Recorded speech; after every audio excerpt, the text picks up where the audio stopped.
Esta lectura que ya hemos tenido, amados, en el libro de Juan, el capítulo 11, el cual esta reflexión la he titulado El poder de Cristo sobre la vida y la muerte. Y digo esto porque pienso que es importante recordarnos de vez en cuando que nosotros estamos aquí por una temporada y que cada uno de nosotros debe dar al máximo en su vida presente por el Señor, porque nuestros días están contados en las manos del Señor. Y esta experiencia de esta familia de Marta y María y Lázaro, nos debe recordar a nosotros que es también nuestra experiencia, es también lo que nosotros hemos vivido. Así que vamos a hablar un poquito acerca de este tema y aquí confiamos que cada uno de nosotros pueda hoy salir de aquí con una mejor visión, ¿verdad?, de la vida y poder entender la necesidad de que cada uno de nosotros pueda aprovechar el tiempo que Dios nos regala para hacer y dar al máximo, ¿verdad?, en servicio a su obra. Y nos referimos a esa situación que vivió la familia, ¿verdad?, el milagro de la resurrección de Lázaro, que todos lo hemos visto, lo hemos leído en algún momento en nuestras vidas, pero simplemente lo pasamos por alto. Creemos que es una experiencia que, ¿verdad?, la Biblia la menciona, pero no nos entramos en el tema para ver que es también la experiencia de cada uno de nosotros como familia, ¿cierto? Así que vamos a ver qué nos dice la palabra de Dios. Bueno, en este milagro, el milagro de la resurrección de Lázaro, de manera particular, el Señor Jesús pone en evidencia de forma clara y contundente que Él es el Hijo de Dios. No hay duda, ¿cierto? ¿Cuántos dicen amén? Amén. El Hijo del Dios viviente, lo cual es precisamente el propósito del Evangelio de Juan, mostrar, ¿verdad?, que Jesucristo es el Hijo del Dios viviente. Ese es el tema del libro, del Evangelio de Juan. Es muy probable que este milagro fuese la causa definitiva y por la cual las autoridades judías tomaron la decisión oficialmente de que Jesucristo debería morir. No había otra manera de poder callarlo, pararlo. Este milagro de manera particular afectó mucho, ¿verdad?, la credibilidad de los judíos, de los fariseos, de los saduceos y de todas las autoridades judías con respecto, ¿verdad?, a su negación de la persona de Jesús. Y él decía que era el Mesías, pero ellos lo habían negado.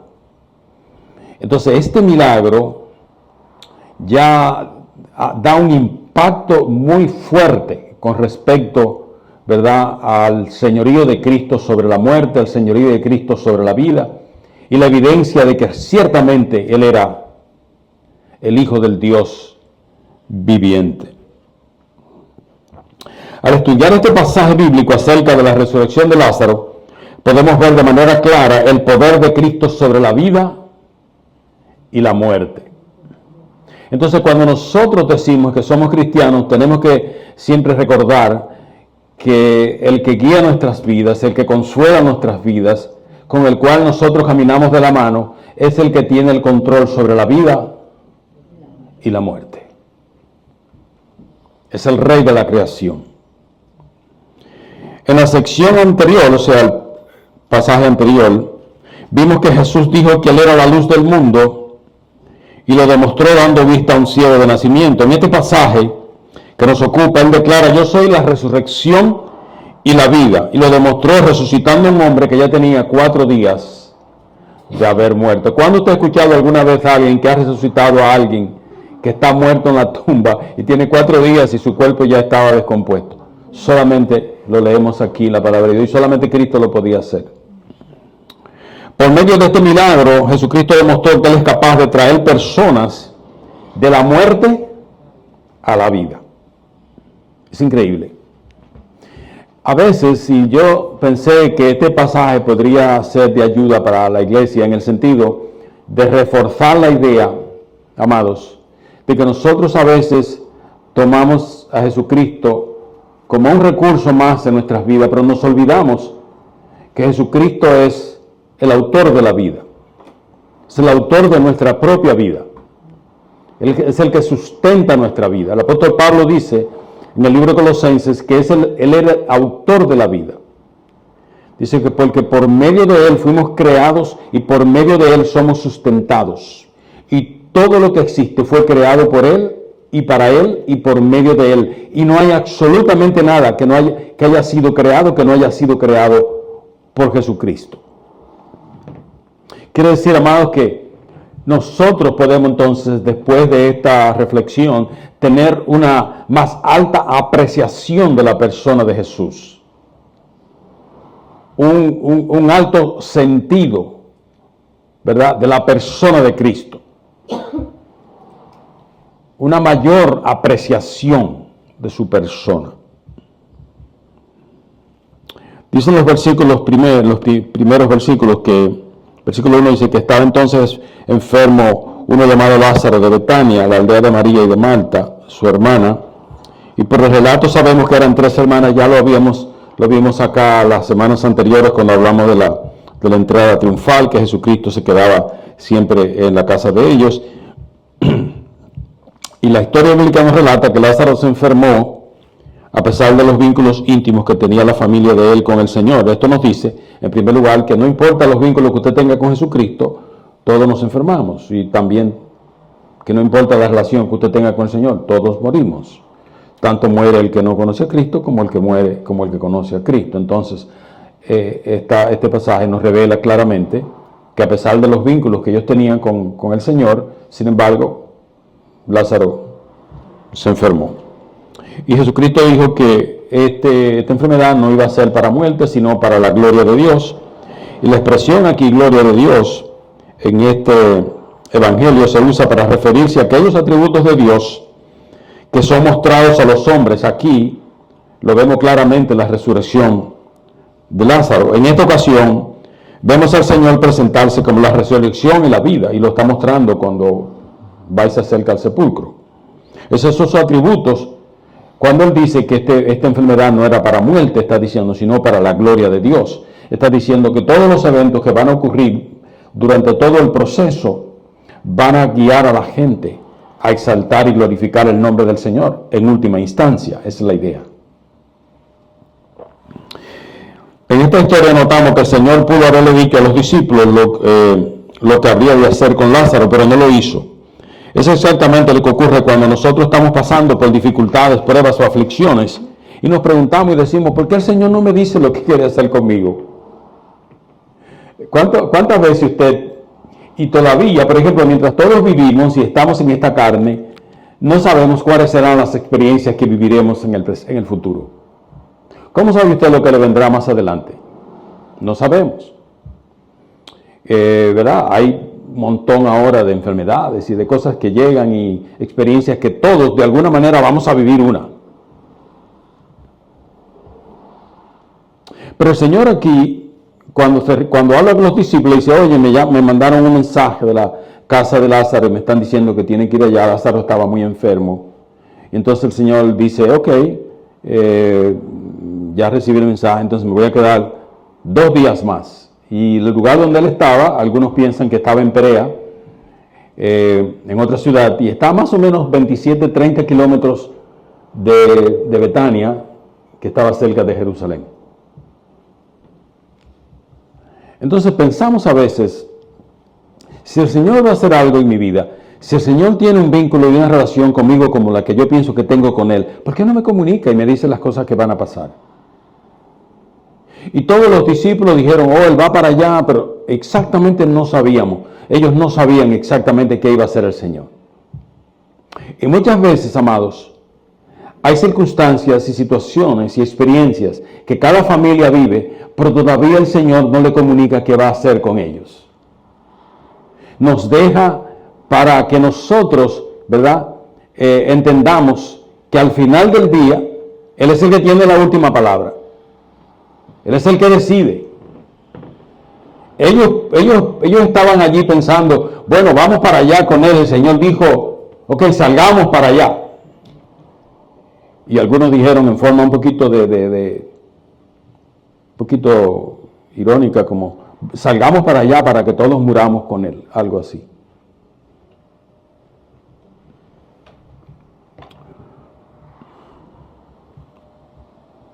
Nosotros no lo conocemos de antemano y por eso con frecuencia le preguntamos al Señor, Señor, ¿y qué va a pasar con esta enfermedad? ¿Qué va a pasar con mi tío, con mi hermano, con mi hijo, con mi esposa, mi esposo? Y a veces nos preguntamos, pero Señor, ¿pero por qué a mí? ¿Por qué a mi familia?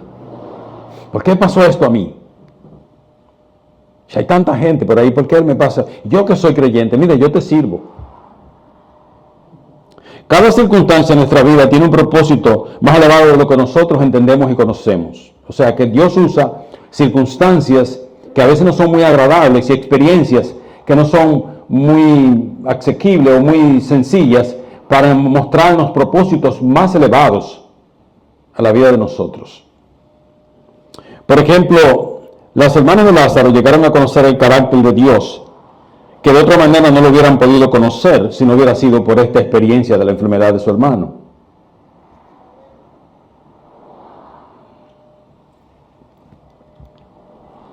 Tenemos otros ejemplos en las Sagradas Escrituras. Por ejemplo, el rey David no hubiese podido expresar en el Salmo 18 las palabras: Dios es roca, fortaleza y libertador, si no hubiera tenido que pasar por las pruebas y aflicciones que pasó. Entonces, muchas veces podríamos preguntarnos, ¿y cuál es el propósito de Dios detrás de esta prueba o esta situación desagradable para mí como persona o como familia? Bueno, Dios quiere mostrarnos algo. Dios quiere llevarnos a un nivel superior de relación con Él. Dios quiere crear en nosotros el deseo de que podamos desarrollar un nivel superior espiritual en nuestra relación con Él, que todavía nosotros no hemos alcanzado.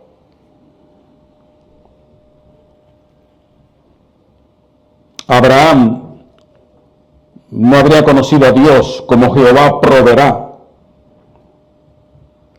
si no hubiese sido por la experiencia que tuvo cuando hizo el sacrificio, cuando iba a hacer el sacrificio de su hijo Isaac.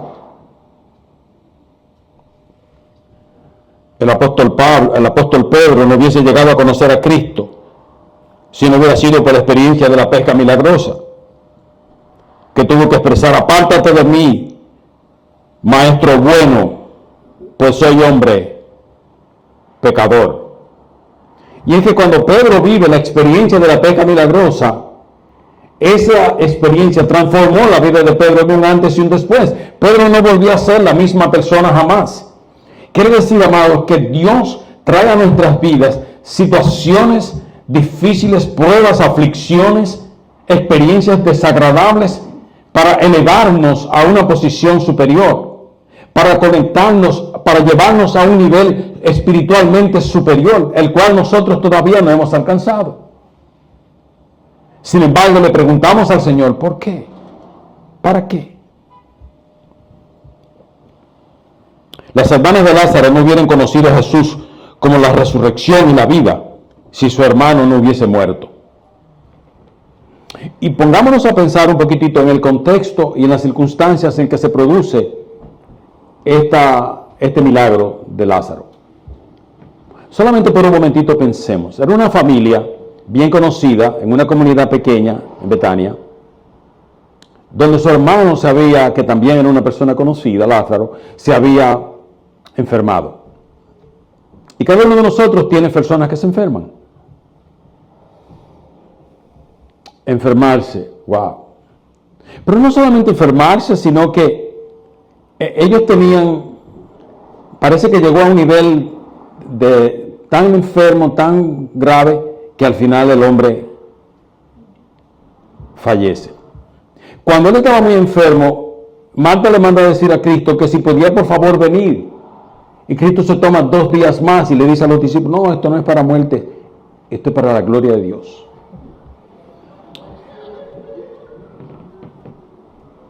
Y yo me imagino los pensamientos de esta familia. Póngase en el lugar de Marta y María. póngase a pensar por un momento las circunstancias por las que ellas estaban atravesando, las dificultades de no tener un centro médico superior como lo tenemos hoy, donde usted puede simplemente llamar al 911 y venir al paciente y lo llevan y le dan un tratamiento, etc. Tener que esperar que las circunstancias se empeoren, y entonces ella nos da una enseñanza clave aquí, por lo menos, para cada uno de nosotros, que ella puso en primer lugar a Cristo. Y ella dijo, en medio de toda esta enfermedad, el único que puede darnos una respuesta es el Señor. Y lo primero que hizo fue tocar la puerta de Cristo. Muchas veces nosotros, el último recurso y la última puerta que tocamos es la puerta de Cristo. Y como creyentes tenemos que admitir que a veces tenemos un familiar enfermo, tenemos una situación desagradable en la familia, por cualquiera que sea la situación, estamos viviendo en el hogar algo complicado, etcétera, con el esposo, con la esposa, con el hijo, con la hija, etcétera, falta de trabajo, lo que sea, cualquiera que sea la situación, y la última puerta que tocamos es la puerta de Cristo. Pero ella aquí, lo primero que hizo fue decir, Señor, Señor, ven por favor, que al que amas está enfermo. Y ya ellos sabían lo que había. Pero imagínense la angustia, la espera. Imagínense la situación que se creó allí en aquella familia. Y entonces, muchísimos vecinos llegando y entrando y saliendo. Y finalmente, el hombre murió. Y Cristo no le llama a muerte aquí, le dice que él está durmiendo. No, él ha dormido. Y después dice, sí, ya él, Lázaro pasó, Lázaro murió. No se había visto, ¿verdad?, en ese vecindario, en esa experiencia, no se había visto en ese tiempo una situación parecida. Nadie podía pensar que el hombre podría regresar. Es prácticamente imposible, nadie lo ha hecho, nadie lo puede hacer, nadie tiene ese poder. Y entonces Cristo se queda aún más tiempo en el lugar donde estaba, se queda 2 días más. Cuando nosotros invocamos a Cristo, estamos pasando por una situación difícil, esperamos que Cristo actúe ¿cómo? Rápidamente. No estamos pidiéndole al Señor, oh Señor, nos está pasando algo, pero yo sé que tú tienes otras cosas que atender, atiéndela por allá y cuando tenga tiempo tú vienes. ¿Decimos así? No. ¿Cuánto tiempo queremos que el Señor venga para atender nuestra situación? Inmediatamente. Así que el Señor se quedó un tiempo más. O tal vez la familia estaba esperando que él pronunciara la oración desde lejos, como lo hizo con el hijo de aquel oficial rey de Capernaum, en Juan, en el capítulo 4. Pero Jesús no hizo ninguna de las dos cosas. Porque nos preguntamos aquí, pero el Señor estaba lejos, ¿él no podía orar? Porque él oró por este hijo de ese oficial de Capernaum, y él no estaba ahí, él simplemente oró, y cuando él oró y el Señor llegó a su casa, le preguntó al siervo, oye, ¿qué pasó? No, muchacho, se le quitó la fiebre, ya está bien. ¿Qué pasó? ¿Y a qué hora fue? Le preguntó. Dice, oh, fue a tal hora. Y dice, exactamente a la hora que Cristo oró. Entonces nos preguntamos, y yo pregunto a ustedes, ¿no podía Jesucristo orar sin tener que ir para allá? ¿Y el hombre hubiera sido sanado? Entonces, ¿cuál era el propósito? Era necesario para nosotros nos diéramos cuenta. Jesucristo tenía un propósito superior, y a veces, amado, cuando nosotros estamos pasando por alguna aflicción, alguna prueba o algo desagradable, no entendemos que Dios detrás de eso tiene un propósito superior. Y aquí el propósito superior era que esta enfermedad que habría luego pasar como muerte, era para que Jesucristo y el nombre del Padre sean glorificados. Entonces, a veces tenemos que tratar de conseguir, de buscar en oración, en dirección. Señor, muéstranos cuál es el propósito, qué es lo que tú quieres mostrarnos.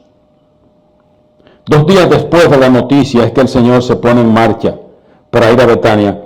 Imaginémonos por un instante la desesperación de estas 2 hermanas al ver morir a su hermano sin poder hacer nada. Uno de los misterios de la vida cristiana es que a veces creemos que el Señor no llega cuando nosotros lo necesitamos.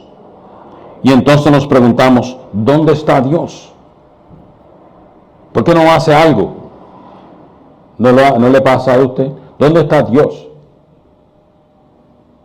Porque queremos que Él llegue en el momento en que nosotros lo necesitamos. Versículo 15 dice, y me alegro por vosotros de haber estado allí para que creáis, mas vamos hacia Él, vamos a Él, dice Cristo, le dice a los discípulos, vamos a Él. Pero Él le está diciendo ya de antemano a los discípulos, no le ha dicho exactamente lo que va a pasar, pero le dice, vamos a Él, vamos para allá. A veces el Señor no nos quiere decir, amados, las grandes cosas que Él puede hacer en nuestras vidas, en nuestras familias, porque está esperando el momento apropiado para hacerlo.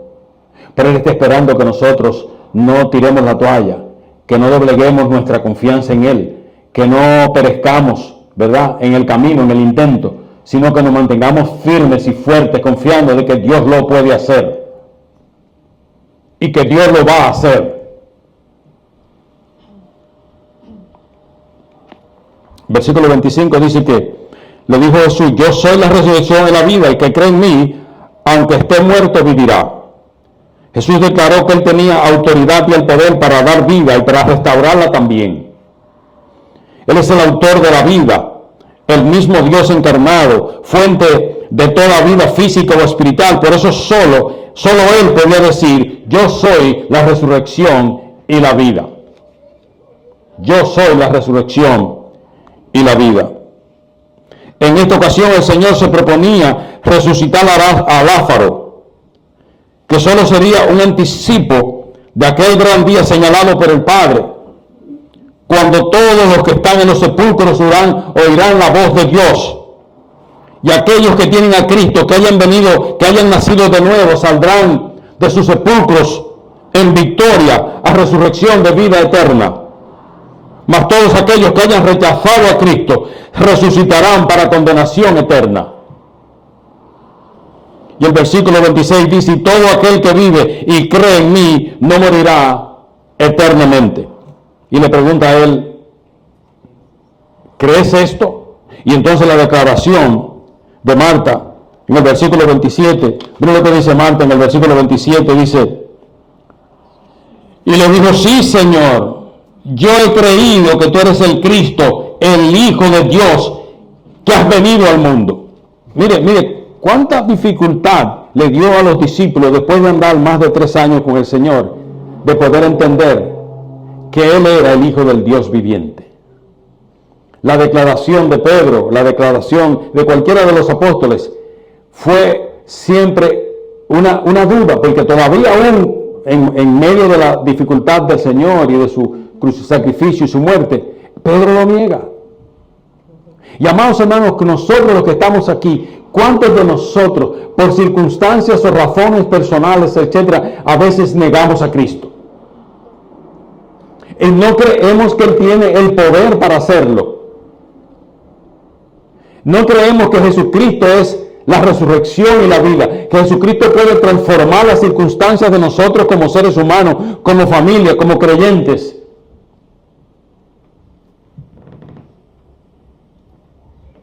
Marta, Jesucristo no había hecho el milagro.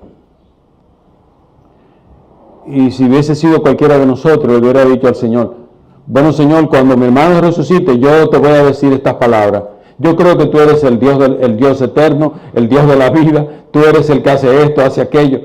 Pero amados, repito, mire, lea conmigo el versículo. Ella dice, y le dijo, sí, Señor, yo he creído que tú eres el Cristo, el Hijo de Dios, que has venido a este mundo. Hermano, ¿cuántos de nosotros como creyentes como miembros del cuerpo de Cristo, hemos llegado ya al convencimiento pleno y preciso y exacto de que Jesucristo es el Hijo de Dios, el Rey de Reyes, que Jesucristo es el Redentor del mundo, que Jesucristo es nuestro Padre eterno. ¿Cuántos de nosotros creemos que Jesucristo es la resurrección y la vida? Y tenemos la convicción en nuestras mentes, en nuestros corazones, de que Jesucristo sí lo puede hacer. Jesucristo es el Rey de Reyes. Jesucristo es el Señor de la creación. Amados, esta declaración, todavía Cristo no había hecho el milagro de la resurrección de su hermano. ¿Y cuántos millones de personas creyentes hoy en día viven la vida cristiana, pero tratan a Jesucristo simplemente como un profeta o alguien que religiosamente puede hacer algo por ellos? Y usted lo mira, hay personas que el día del Señor es como cualquier otro día. Criticamos a los que practican otras religiones, incluyendo a los judíos, porque toman días exactos para servir a Dios y nadie puede tocar esos días. Pero nosotros que tenemos la verdad, nosotros que hemos conocido el camino, la verdad y la vida, que hemos conocido a Cristo de tú a tú, sin embargo, practicamos y vivimos la vida cristiana religiosamente. Y si tenemos un negocio, no somos capaces de cerrarlo el día del Señor, porque pensamos que no vamos a tener los recursos suficientes durante los 6 días restantes para poder suplir nuestras necesidades. Y aún así decimos, Jesucristo es el Hijo del Dios viviente. Jesucristo es el que me ha dado la vida, es el que me sustenta, es el que me da la salud, es el que me da todo lo que yo tengo. Pero en la práctica hacemos todo lo contrario. Y por cualquier actividad dejamos la iglesia. Y nos olvidamos que Dios es amor, pero también es fuego consumidor.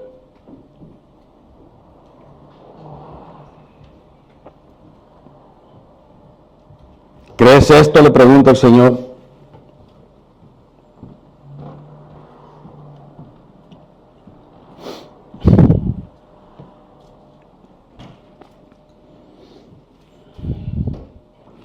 Marta declara que ella tenía una convicción alta y sublime de quién era Cristo,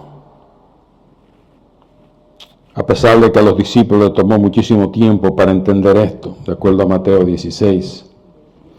Es cuando una persona entiende quién es Jesús y pone su fe en Él, todas las demás cosas cambian.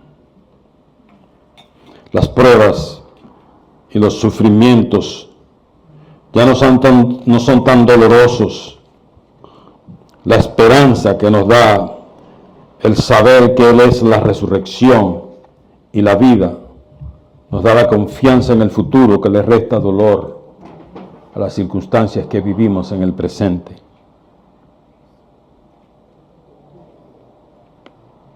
Y yo no sé, amado hermano, si tú y yo podemos decir hoy, como el apóstol Pablo, yo sé en quién he creído. Yo sé en quién he creído. Vamos a ponernos de pie, hermanos, y vamos a orar y vamos a darle gracias al Señor. Oramos y te bendecimos y te damos muchas gracias porque tú eres bueno y para siempre es tu misericordia. Bendice de manera especial cada hermano aquí presente. Y gracias, oh Dios, porque tu palabra es viva y eficaz, es cortante como espada de 2 filos. Y gracias porque ella, Padre, nos ayuda a acercarnos más a ti en este día. Ayúdanos a entender cuál es el propósito que tienes en medio de mi prueba o mi dificultad, en medio de mi aflicción personal o familiar. Ayúdame, Señor, porque sé, Señor, que como tu hijo o tu sierva, tú siempre tienes un propósito superior para cada uno de tus hijos. Te adoramos, te bendecimos y bendecimos el resto de este día. Bendice ahora, Padre, este diálogo, esta conversación que vamos a tener brevemente aquí en el templo, después de este servicio, en el nombre de Jesús. Amén y amén.